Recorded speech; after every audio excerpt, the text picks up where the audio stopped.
जो ये कह रहे थे कि कांग्रेस के प्रत्याशी मैदान में नहीं आए, मजा नहीं आ रहा। कांग्रेस के प्रत्याशियों का खौफ देखो, आप लोगों की ताकत का खौफ देखो।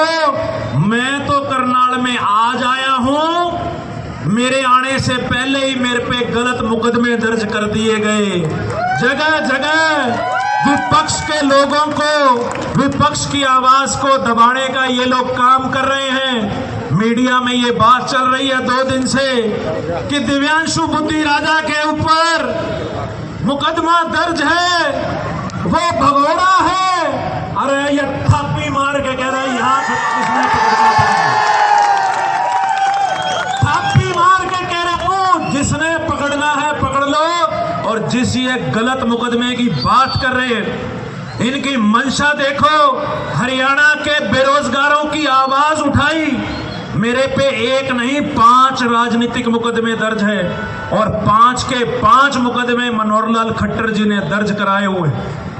जिस मुकदमे की ये बात कर रहे हैं, अगर मैं भगोड़ा होता, ये खड़ा चौराहे के ऊपर, और कल डीसी एसपी को मैंने लेटर लिख के बकायदा कहा कि मैं दिल्ली से करनाल आ रहा हूं, ये झूठे प्रोपेगेंडा फैलाते हैं, बदनाम करने की कोशिश करते हैं, छवि खराब करने की कोशिश करते हैं। और जो मुकदमा भी इन्होंने दर्ज कर रखा है, उसकी कानूनी लड़ाई भी मैं लड़ रहा हूं। वो मुकदमा गलत है। जिस एफआईआर का ये जिक्र कर रहे हैं, यहां कई वकील साथी भी खड़े होंगे, यह मैं पब्लिकली यहां से कहता हूं कि जस्टिस मोंगा की जजमेंट है, हाई कोर्ट के जज ने यह कहा हुआ है कि जिस धारा के अंदर मेरे पे एफआईआर दर्ज है, वो धारा के अंदर कभी एफआईआर दर्ज नहीं हो सकती। और मुझे तो पता भी नहीं कि मेरे पे इतने दिन पहले एक एफआईआर दर्ज कर दी।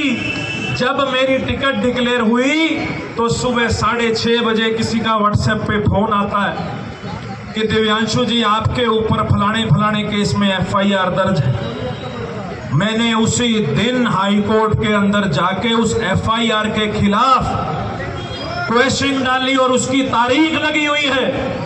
मैं ये बात इसलिए सबके सामने भरी पंचायत में कह रहा हूं कि लड़ाई एक मुख्यमंत्री से नहीं, 2 मुख्यमंत्रियों से लड़ाई है। एक कांग्रेस का कार्यकर्ता मजबूती से सर उठाकर, आंखों में आंखें डालकर भाजपा के एक कार्यकर्ता की बात का मुंह तोड़ जवाब देने का काम करना। जो ये कहे कि कांग्रेस का प्रत्याशी भगोड़ा है, उनसे पूछना कि हरियाणा में असली भगोड़ा तो मनोहर लाल खट्टर है। जो पिछले 8 सालों से हम जो सवाल पूछ रहे हैं, उनका जवाब देने की बजाय भागता फिर रहे हैं। मैं तो मीडिया के माध्यम से भी मैं ये चैलेंज करता हूं प्रदेश के मुख्यमंत्री को, प्रदेश के पूर्व मुख्यमंत्री को। 9.5 साल आपकी सरकार इस प्रदेश के अंदर रही।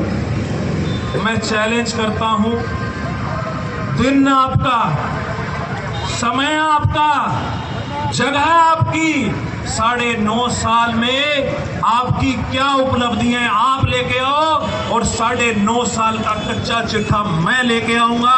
फैसला हो जाएगा, लोग मौजूद होंगे, मीडिया मौजूद होगा, पता लगेगा कि 9.5 साल में मनोहर लाल खट्टर जी ने हरियाणा की जनता के लिए, करनाल के लिए कुछ करा है या नहीं करा।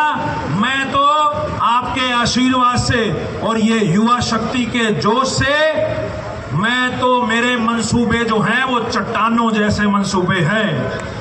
ना चुनाव तक रात को 2 घंटे सोऊंगा, पूरी कोशिश करूंगा हर गांव में पहुंचूं, हर मोहल्ले में पहुंचूं, हर कस्बे में पहुंचूं। लेकिन आपका छोटा भाई, आपका बच्चा हूं, और घर में जो छोटा होता है वो सबसे लाडला होता है। और मेरा स्नेह आपके साथ है। उम्र छोटी है लेकिन हौसले बहुत बड़े हैं। आप लोगों के आशीर्वाद के साथ इस जंग का आज मैं यहां से शंखनाद करता हूं, शंखनाद करता हूं। मनोहर लाल जी, अब रण होगा, अब रण होगा, अब रण होगा। संघर्ष बड़ा भीषण होगा। खट्टर साहब, जो ये हरियाणा के बाकी आप लोकसभाओं में घूम रहे हैं ना, देख लेना शाम को सीआईडी की रिपोर्ट जाएगी। बिच चाचा जी, छोड़ो बाकी और संभालो करना।